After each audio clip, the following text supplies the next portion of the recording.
दोस्तों, हम लोग अक्सर एक दूसरे से पूछते हैं कि हम अपने मन को अपने वश में कैसे करें। लोग अलग अलग तरीके बताते हैं और हम उन्हें करने के भी कोशिश करते हैं, पर अंत में हम नाकाम हो जाते हैं। गौतम बुद्ध के जीवन की एक छोटी सी कहानी आपको बताएगी कि किस तरह से आप अपने मन के उपयोग अपने हिसाब से कर सकते हैं। अगर आप इस कहानी को समझ पाए तो इसी क्षण से आपके जीवन में एक बहुत बड़ा बदलाव आ सकता है।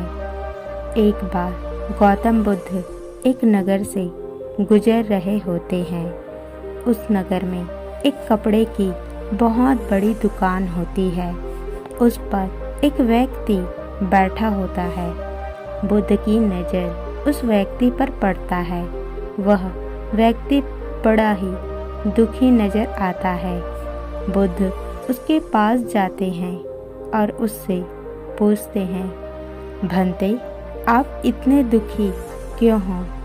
वह व्यक्ति बुद्ध को देखकर उन्हें प्रणाम करता है और कहता है, क्या बताऊं बुद्ध, जब से मेरी पत्नी की मृत्यु हुई है तब से मैं अपने छोटे बेटे को अपने साथ अपनी दुकान पर ले आता हूँ, पर उसका व्यवहार बहुत खराब है। जैसे ही कोई ग्राहक कुछ सामान लेने दुकान पर आता है, मेरा बेटा उसकी पगड़ी को उतार कर फेंक देता है या उसके झोले को उतार कर फेंक देता है, जिससे कि मेरे सभी ग्राहक अपमानित महसूस करते हैं और अब वे लोग मेरी दुकान पर आते भी नहीं हैं, जिससे मुझे भारी नुकसान हो रहा है।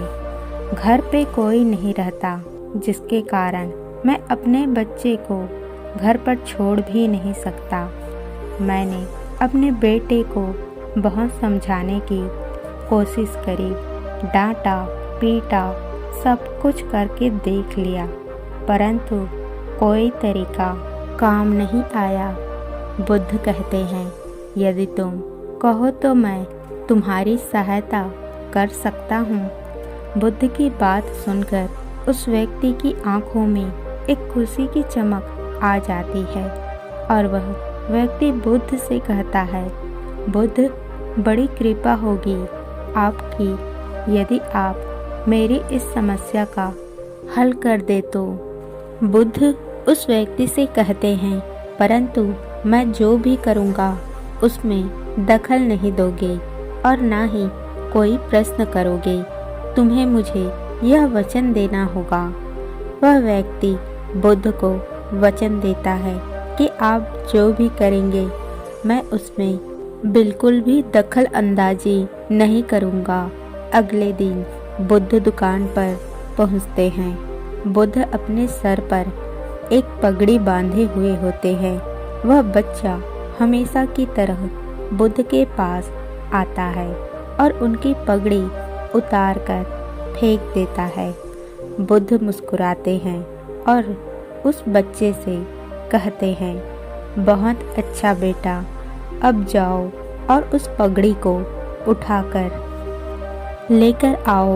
वह बुद्ध की बात सुन उस पगड़ी को उठाकर लाता है और बुद्ध को दे देता है। बुद्ध वहाँ से चले जाते हैं। अगले दिन बुद्ध एक लकड़ी लेकर आते हैं और एक कुल्हाड़ी लेकर आते हैं और दुकान पर आकर बैठ जाते हैं। वह बच्चा बुद्ध की पगड़ी को उतारने के लिए जाने ही वाला होता है कि बुद्ध उससे कहते हैं, बेटा जाओ और उस कुल्हाड़ी से उस लकड़ी को काट दो। जरा बुद्ध की बात सुन तुरंत उस लकड़ी को काटने के लिए जाने लगता है। उस बच्चे का पिता देखकर थोड़ा घबराता है, क्योंकि वह डरता है कि कहीं मेरे पुत्र को कोई चोट न पहुंच जाए। परंतु बुद्ध को वचन दिया हुआ है, वह चुप रहता है। वह बच्चा जाता है और लकड़ी को काटने की कोशिश करता है। बहुत देर कोशिश करने के बाद वह थक जाता है और वापस आकर बैठ जाता है। इसी तरह बुद्ध रोज आते और उसको अलग अलग तरह का काम बताते और वह बच्चा उस काम को करता। ऐसा करते करते बुद्ध को 7 दिन हो जाते हैं।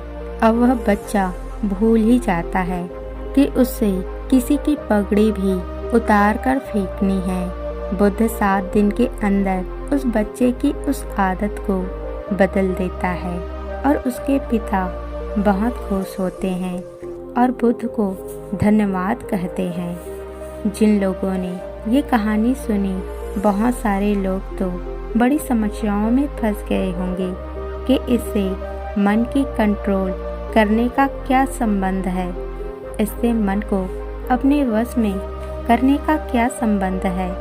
मैं आपसे कहती हूँ, यदि आप अपने मन को खुद को कोई काम नहीं बताओगे तो वह अपने हिसाब से उस बच्चे की तरह यह काम करेगा। आप हमेशा अपने मन से यह तो कहते हो कि ये मत कर, वो मत कर, यहाँ मत जा, वहाँ मत जा, पर कभी आप उससे ये नहीं कहते कि ये कर, वो कर, इसे कर, यहाँ जा, वहाँ जा। यही आपकी सबसे बड़ी गलती है। उस बच्चे की तरह हमारे मन भी हमारे वश में हो सकता है यदि हम उसे काम बताएं, न कि उसे रोकने की प्रयास करें। मन का स्वभाव है काम करना, कुछ सोचना, कुछ करना।